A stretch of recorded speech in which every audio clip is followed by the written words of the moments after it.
ಎಲ್ರಿಗೂ ನಮಸ್ಕಾರ. Welcome back to KPSC ಸಂದೇಶ. ಇವತ್ತು ನಾವು ಗ್ರಾಮ ಆಡಳಿತ ಅಧಿಕಾರಿ ಅಂದರೆ ವಿಲೇಜ್ ಅಡ್ಮಿನಿಸ್ಟ್ರೇಟಿವ್ ಆಫೀಸರ್ ಅಂತ ಏನು KEA ಕರೆದಿರೋ ನೋಟಿಫಿಕೇಶನ್ ರಿಲೀಸ್ ಮಾಡಿರುವಂತಹ ಹುದ್ದೆ, ಹಾಗೂ FDA ಮತ್ತು ಅಸಿಸ್ಟೆಂಟ್ ಇಂಜಿನಿಯರ್ ಪೋಸ್ಟ್ಗಳು, ಮತ್ತು ನಿನ್ನೆಯಷ್ಟೇ ರಿಲೀಸ್ ಆದಂತಹ KPSCಯ ಭೂಮಾಪಕರು ಲ್ಯಾಂಡ್ ಸರ್ವೇಯರ್ಸ್ನ 364 ನೋಟಿಫಿಕೇಶನ್ಗೆ ಎಲ್ಲ ಎಕ್ಸಾಮ್ಸ್ಗಳಿಗೆ ಹೆಲ್ಪ್ ಆಗುವಂತಹ ಹಿಸ್ಟ್ರಿ ಭಾಗ 1 ವಿಡಿಯೋ ಸರಣಿಯನ್ನು ಮಾಡ್ತಾ ಇದ್ದೀವಿ. ಈ ವಿಡಿಯೋ ಸುಮಾರು 1400ಕ್ಕೂ ಹೆಚ್ಚು ಪೋಸ್ಟ್ಗಳಿಗೆ ಹೆಲ್ಪ್ ಆಗುತ್ತೆ ಅಂತ. ಯಾಕಂದರೆ ಗ್ರಾಮಾಡಳಿತಾಧಿಕಾರಿಗೆ 1000ಕ್ಕೂ ಹೆಚ್ಚು 1000 ಪೋಸ್ಟ್ಗಳನ್ನು ಕರೆದಿದ್ದಾರೆ. ಸೊ ಯಾರೇ ಅಭ್ಯರ್ಥಿಗಳು ಈ ವಿಡಿಯೋವನ್ನು ನೋಡ್ತಾ ಇರೋರು 12th ಪಾಸ್ ಆಗಿದ್ದಲ್ಲಿ ಗ್ರಾಮಾಡಳಿತಾಧಿಕಾರಿ, 12th ಪಾಸ್ ಸೈನ್ಸಿನಲ್ಲಿ 12th ಪಾಸ್ ಆಗಿದ್ದಲ್ಲಿ ಅವರು ಭೂಮಾಪಕರು, ಹಾಗೂ FDA ಹಾಗೂ AEಗೆ ಬೇಕಾದಂಥ ನೀವು ಒಂದು ಸೆಪರೇಟ್ ವಿಡಿಯೋ ಇದೆ, ಅದನ್ನು ನೋಡ್ಬೋದು. ಸೊ ಈ ವಿಡಿಯೋ ಅಲ್ಲಿ ನಾವು ಭಾರತದ ಇತಿಹಾಸ, ಆದರೆ ಒಂದು ಫೋಕಸ್ ಇರೋದು ಕರ್ನಾಟಕದ ಇತಿಹಾಸದ ಬಗ್ಗೆ ಸ್ವಲ್ಪ ಫೋಕಸ್ ಮಾಡಿ ನೋಡುವಂತಹ ಒಂದು, ಯಾಕಂದರೆ ಎಲ್ಲ ಎಕ್ಸಾಮ್ಸ್ ಅಲ್ಲಿ ಕರ್ನಾಟಕದ ಇತಿಹಾಸ, ಭಾರತದ ಇತಿಹಾಸ ಎರಡು ಸೇರಿಸಿ ಕೇಳ್ತಾ ಇದ್ದಾರೆ. ನನ್ನ ಹೆಸರು ಸಂದೀಪ್ ದೇಶಪಾಂಡೆ. ಸೊ ನನ್ನದೊಂದು ಕಿರು ಪರಿಚಯ ಇಲ್ಲಿದೆ. ನಾನು ನನ್ನ BTechನ ಮೆಕ್ಯಾನಿಕಲ್ ಇಂಜಿನಿಯರಿಂಗ್ NITK ಸುರತ್ಕಲ್ನಿಂದ ಮಾಡಿದ್ದೀನಿ, ಹಾಗೂ MS ಅನ್ನ ಪ್ಯಾರಿಸ್ನ ಎಕೋಲ್ ಪಾಲಿಟೆಕ್ನಿಕ್ ಇಂದ ಕಂಪ್ಲೀಟ್ ಮಾಡಿ UPSC ಎಕ್ಸಾಮಿನ UPSC ಪ್ರಿಲಿಮ್ಸನ್ನ 4 ಬಾರಿ ಕ್ಲಿಯರ್ ಮಾಡಿರೋದ್ರಿಂದ ಆ ಸಮಯದಲ್ಲಿ ನಾನು ಗಳಿಸಿದಂಥ ನಾಲೆಜನ್ನು ಎಲ್ಲರಿಗೂ ಶೇರ್ ಮಾಡಬೇಕು, ಹಾಗೂ ಆಸ್ಪಿರೆಂಟ್ಸ್ಗೆ ಒಂದು ಅವ್ರದ್ದೇನು ಸರ್ಕಾರಿ ಹುದ್ದೆಯನ್ನು ಪಡಿಬೇಕು ಅನ್ನೋ ಒಂದು ಕನಸಿದೆ, ಅದಕ್ಕಾಗಿ ಹೆಲ್ಪ್ ಮಾಡಬೇಕು ಅನ್ನೋ ದೃಷ್ಟಿಕೋನದಿಂದ ಈ ಚಾನಲನ್ನು ಸ್ಟಾರ್ಟ್ ಮಾಡಿರೋದು. ಸೊ ತಡ ಮಾಡದೆ ಸ್ಟಾರ್ಟ್ ಮಾಡೋಣ. ಮೊದಲನೆಯದಾಗಿ, dash was the first Indian to join Indian civil service. ಭಾರತೀಯ ನಾಗರಿಕ ಸೇವೆಯನ್ನು ಸೇರಿದ ಮೊದಲ ಭಾರತೀಯ ಯಾರು ಅಂತ. ಸುಲಭದ ಪ್ರಶ್ನೆ. ಸತ್ಯೇಂದ್ರನಾಥ್ ಟ್ಯಾಗೋರ್, WC ಬ್ಯಾನರ್ಜಿ, ದಾದಾಬಾಯಿ ನವರೋಜಿ ಹಾಗೂ MG ರಾನಡೆ. ಎಲಿಮಿನೇಷನ್ ಟೆಕ್ನಿಕಲ್ಲಿ ಸ್ಪರ್ಧಾರ್ಥಿಗಳಿಗೆ ನಾನು ಒಂದು ಹೇಳ್ತೀನಿ, ದಾದಾಬಾಯಿ ನವರೋಜಿಯನ್ನು ಎಲಿಮಿನೇಟ್ ಮಾಡ್ಬೋದು. ಯಾಕಂದರೆ ಇವರು ಸಿವಿಲ್ ಸರ್ವಿಸಲ್ಲಿ ಭಾರತೀಯರು ಇರಬೇಕು ಅಂತ ಹೋರಾಡಿದವರು. ಸೊ ಅವರೇ ಇರಲಿಲ್ಲ, ಅವರಿರಲು ಚಾನ್ಸ್ ಇಲ್ಲ. ಅದೇ ರೀತಿ MG ರಾನಡೆ ಅವರು ಕೂಡ ಹೋರಾಡಿದವರು. ಅವರ ರಿಕ್ವೆಸ್ಟ್ ಕೂಡ ಇದ್ದಿದ್ದು ಆಡಳಿತದಲ್ಲಿ ಭಾರತೀಯರನ್ನ ಹೆಚ್ಚಿಸಬೇಕು ಅಂತ. ಸೊ ಈ ಎರಡು ಆಪ್ಷನ್ಸ್ ಅನ್ನ ಎಲಿಮಿನೇಟ್ ಮಾಡ್ಬೋದು. ಇನ್ಫ್ಯಾಕ್ಟ್ WC ಬ್ಯಾನರ್ಜಿ ಕೂಡ ಅಷ್ಟೇ, one of the early Congress members ಅವರು ಕೂಡ ಇವರ ಜೊತೆ ಸೇರಿದ್ದರು. ಸರಿಯಾದ ಉತ್ತರ ಸತ್ಯೇಂದ್ರನಾಥ್ ಟ್ಯಾಗೋರ್. ಇಲ್ಲಿ ನೋಡಬೇಕು ಇವರ ಭಾವಚಿತ್ರ. ಯಂಗ್ ಆಗಿರುವಂತಹ Satyendranath Tagore was an Indian civil servant. Okay, writer, social reformer, linguist. He was the first Indian who became an Indian civil servant in 1863. 1863ರಲ್ಲಿ ಆದಂಥದ್ದು. ಸೊ ಸರಿಯಾದ ಉತ್ತರ ಸತ್ಯೇಂದ್ರನಾಥ್ ಟ್ಯಾಗೋರ್. ಮುಂದಿನ ಪ್ರಶ್ನೆ. ಈ ಕೆಳಗೆ ತಿಳಿಸಿರುವ ದೆಹಲಿ ಸುಲ್ತಾನರಲ್ಲಿ ಮೊದಲ ಬಾರಿಗೆ ದರ್ಬಾರಿನಲ್ಲಿ ಸಜ್ದಾ ಮತ್ತು ಪೈಬೋಸ್ ಪದ್ಧತಿಗಳನ್ನು ಯಾರು ಪ್ರಾರಂಭಿಸಿದರು? ಸಜ್ದಾ ಮತ್ತೆ ಪೈಬೋಸ್ನ ಸ್ಟಾರ್ಟ್ ಮಾಡಿದವರು ಯಾರು ಫಸ್ಟಿಗೆ? ಇಲ್ತುತ್ಮಿಶ್, ಬಾಲ್ಬಾನ್, ಅಲಾವುದ್ದೀನ್ ಖಿಲ್ಜಿ ಹಾಗೂ ಮೊಹಮ್ಮದ್ ಬಿನ್ ತುಗ್ಲಕ್. ಸೊ ಇದರಲ್ಲಿ ನಾವು ಅಲಾವುದ್ದೀನ್ ಖಿಲ್ಜಿ ಅನ್ನೋರು ಒಂದು ಶ್ರೂಡ್ ಅಡ್ಮಿನಿಸ್ಟ್ರೇಟರ್, ಬಹಳ ಅತ್ಯಂತ ಒಂದು ಚಾಣಾಕ್ಷ ಅಡ್ಮಿನಿಸ್ಟ್ರೇಟರ್ ಅಂತ ಅವರ ಒಂದು ಚೆಹಲ್ಗಂಜ್ ಚಾಲೀಸ ಆಗಿರ್ಬೋದು, ಹಾಗೂ ಹಾರ್ಸಸ್ಸನ್ನು ಗುರ್ತು ಹಿಡುವಂಥ, ಅಂದರೆ ಯಾವ ಹಾರ್ಸಸ್ಸು ಯಾವ ಯುದ್ಧಕ್ಕಾಗಲಿ ಅಥವಾ ಬೇರೆದಕ್ಕೆ ಯೂಸ್ ಮಾಡಬೇಕು ಅನ್ನೋದನ್ನು. ಸೊ ಆಪ್ಷನ್ 3 ಎಲಿಮಿನೇಟ್ ಮಾಡ್ಬೋದು. ಮೊಹಮ್ಮದ್ ಬಿನ್ ತುಗ್ಲಕ್ ಅವ್ರ ಬಗ್ಗೆ ನೀವು ಕೇಳೇ ಇರ್ತೀರಾ. ಅವರದ್ದು ಬೇರೆ ಬೇರೆ ಥರದ ಒಂದು ಅಡ್ಮಿನಿಸ್ಟ್ರೇಟಿವ್ ಏನನ್ಬೋದು, ಒಂದು ಗಂಡಾಂತರಗಳ ಬಗ್ಗೆ. ಸೊ ಅವರು ಕೂಡ ರಾಂಗ್. ಸಜ್ದಾ ಆ್ಯಂಡ್ ಪೈಬೋಸ್ ಅಂದರೆ ಏನು ಅಂತ ಫಸ್ಟ್ ತಿಳ್ಕೊಂಡ್ರೆ, ಇಲ್ಲಿ ನೋಡಬೇಕು, ಬಾಲ್ಬಾನ್ ಅವರು ಸಜ್ದಾ ಅಂದರೆ ರಾಜನ ಮುಂದೆ ಬಗ್ಗಿ ನಿಲ್ಲುವಂಥದ್ದನ್ನು ಸಜ್ದಾ ಅಂತಾರೆ. ಪೈಬೋಸ್ ಅಂತ ಅಂದರೆ ರಾಜನ ಕಾಲಿಗೆ ಮುತ್ತಿಡುವುದನ್ನು ಪೈಬೋಸ್ ಅಂತ ಕರೀತಾರೆ. ಯಾಕಪ್ಪ ಇದನ್ನ ಮಾಡಿದ್ದು ಬಾಲ್ಬಾನ್ ಅವರು ಅಂದ್ರೆ ಅವರು ಒಂದು ಐರನ್ ಫಿಸ್ಟಿನಲ್ಲಿ ಒಂದು ತುಂಬಾ ಗಟ್ಟಿಯಾದಂತ ಹಿಡಿತದಲ್ಲಿ ಅಡ್ಮಿನಿಸ್ಟ್ರೇಷನ್ ಮಾಡಬೇಕು ಅಂತ ಅವರ ಇಚ್ಛೆ ಇದ್ದಿದ್ದು. ಆ ಸೊ ಹಾಗಾಗಿ ಎಲ್ಲರನ್ನೂ ಒಂದು ತನ್ನನ್ನು ತಾನು ಒಂದು ಸುಲ್ತಾನನ ಅಂದ್ರೆ ವೆಸ್ಟರ್ನ್ ಮಿಡಲ್ ಈಸ್ಟ್ ಅಲ್ಲಿ ಹೇಗೆ ಸುಲ್ತಾನ್ ಇರ್ತಾರೋ ಆ ತರದ ಒಂದು ಇಮ್ಯಾಜಿನೇಷನ್ ಅಲ್ಲಿ ಇದ್ದಂಥವ್ರು. ಸೊ ಇದಕ್ಕೆ ಸರಿಯಾದ ಉತ್ತರ ಬಾಲ್ಬಾನ್. ನೆಕ್ಸ್ಟ್, ಐಎನ್ಎದಿಂದ ಸ್ಥಾಪಿಸಲ್ಪಟ್ಟ ಸ್ವತಂತ್ರ ಭಾರತದ ತಾತ್ಕಾಲಿಕ ಸರ್ಕಾರದ ರಾಷ್ಟ್ರಗೀತೆ ಅಂದ್ರೆ ಕ್ವಾಮಿ ತರಾನಾ ಅಂತ ಏನ್ ಹೇಳ್ತಾರೆ, ಅದರ ಹೆಸರೇನು ಅಂತ. ಸೊ ಗ್ರಾಮಾಡಳಿತ ವಿಲೇಜ್ ಅಡ್ಮಿನಿಸ್ಟ್ರೇಟಿವ್ ಆಫೀಸರ್ಗೆ ಇನಿಷಿಯಲಿ ಮತ್ತು ಕ್ವೆಶನ್ಸ್ ಡೈರೆಕ್ಟ್ ಆಗಿರುವಂಥದ್ದು ನಾಲೆಡ್ಜ್ ಬೇಸ್ಡ್ ಕ್ವೆಶನ್ಸ್ ಇರುವಂತಹ ಚಾನ್ಸಸ್ ಜಾಸ್ತಿ ಇರುತ್ತೆ. ಸೊ ಕ್ವಾಮಿ ತರಾನಾ ಯಾವುದು ಅಂದ್ರೆ ಸಬ್ ಸಬ್ ಸುಖ್ ಚೈನ್, ಕದಂ ಕದಂ ಬಡಾಯೆ ಜಾ, ವಂದೇ ಮಾತರಂ, ಜನಗಣಮನ. ಜನಗಣಮನ ಅಲ್ಲ, ಅದನ್ನ ನಾವು ಎಲಿಮಿನೇಟ್ ಮಾಡ್ಬೋದು. ವಂದೇ ಮಾತರಂ ಎಲಿಮಿನೇಟ್ ಮಾಡ್ಬೋದು. ಈಗ ಉಳಿತು ಇದೆರಡು. ಕದಂ ಕದಂನು ಕನ್ಫ್ಯೂಸ್ ಆಗುತ್ತೆ, ಯಾಕಂದ್ರೆ ಬಹಳಷ್ಟು ಜನ ಸುಭಾಷ್ ಚಂದ್ರ ಬೋಸ್ ಅವರನ್ನ ಅದರ ಜೊತೆ ಲಿಂಕ್ ಮಾಡ್ಕೊಂತಾರೆ.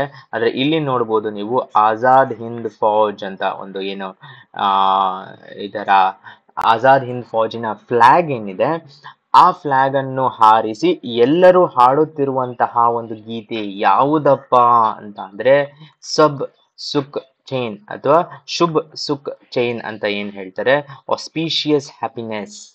ಇದು national anthem of Indian national army ಅಥವಾ ಪ್ರೊವಿಷನಲ್ ಗವರ್ನಮೆಂಟ್. ಇಂತಹ ಅದ್ಭುತವಾದ ಒಂದು ಸೀನ್ ಅಂಡ್ ಇಮ್ಯಾಜಿನೇಷನ್ ಇದು. ಇದನ್ನು ಬರೆದವರು ಯಾರು ಅಂದ್ರೆ ಕ್ಯಾಪ್ಟನ್ ಅಬೀದ್ ಅಲಿ, ಅವರಲ್ಲಿ ಇರುವಂತ ಒಬ್ಬರು. ಸೊ ಇದನ್ನ ರಿಲಿಂಕ್ವಿಶ್ ಆದ್ರೆ 1945 ಅಲ್ಲಿ ರಿಲಿಂಕ್ವಿಶ್ ಮಾಡಿದ್ರು. ಸೊ ಇದಕ್ಕೆ ಆನ್ಸರ್ ಶುಭ್ ಸುಖ್ ಚೈನ್ ಅನ್ನುವುದು ಸರಿಯಾದ ಉತ್ತರ. ಕ್ವಾಮಿ ತರಾನಾ ಅಥವಾ ಪ್ರೊವಿಷನಲ್ ಗವರ್ನಮೆಂಟ್. ನೆಕ್ಸ್ಟ್ ಪ್ರಶ್ನೆ, ನಾ ಆಗ್ಲೇ ಹೇಳ್ದಂಗೆ ಕರ್ನಾಟಕದ ರಿಲೇಟೆಡ್ ಇತಿಹಾಸದ ಪ್ರಶ್ನೆಗಳನ್ನು ಕೂಡ ನಾವು ನೋಡಬೇಕಾಗತ್ತೆ. ಕರ್ನಾಟಕ ಸರ್ಕಾರವು ಈ ಕೆಳಗಿನ ಐತಿಹಾಸಿಕ ಸ್ಥಳಗಳಲ್ಲಿ ಯಾವುದನ್ನು ಹಂಪಿಯ ಪರಂಪರೆಯ ಸೋದರ ಪ್ರದೇಶವೆಂದು ಗುರುತಿಸಿದೆ?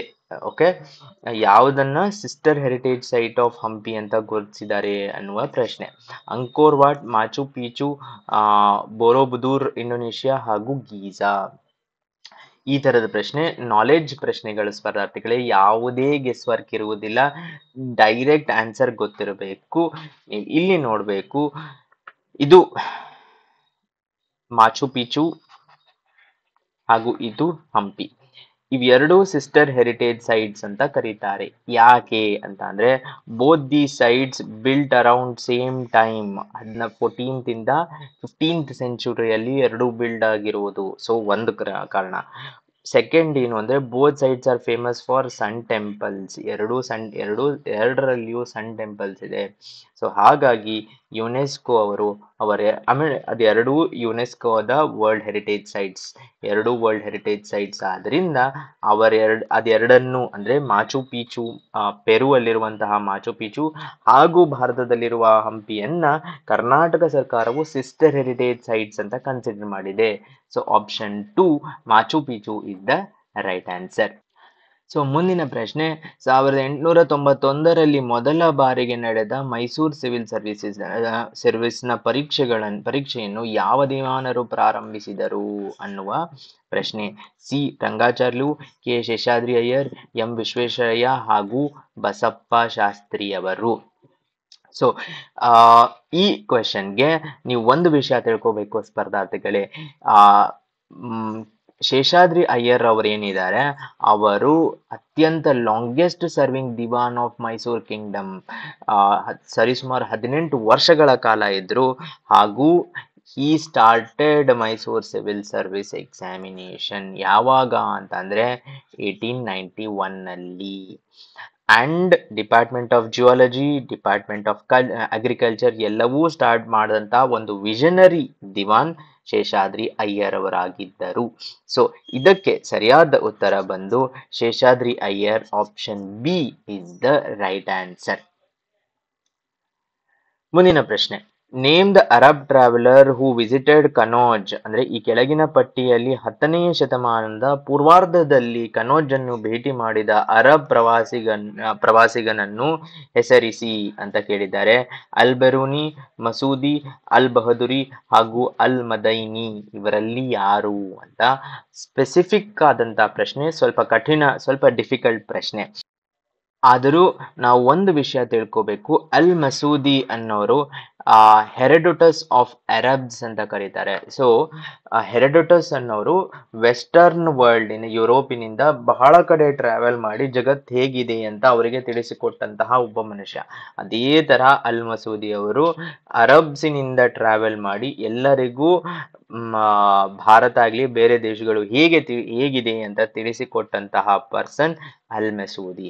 ಅವರು ಬರೆದಂತಹ ಪುಸ್ತಕ ಮುರುಜ್ ಉಲ್ ಜಹಾಬ್ ಅನ್ನೋದು.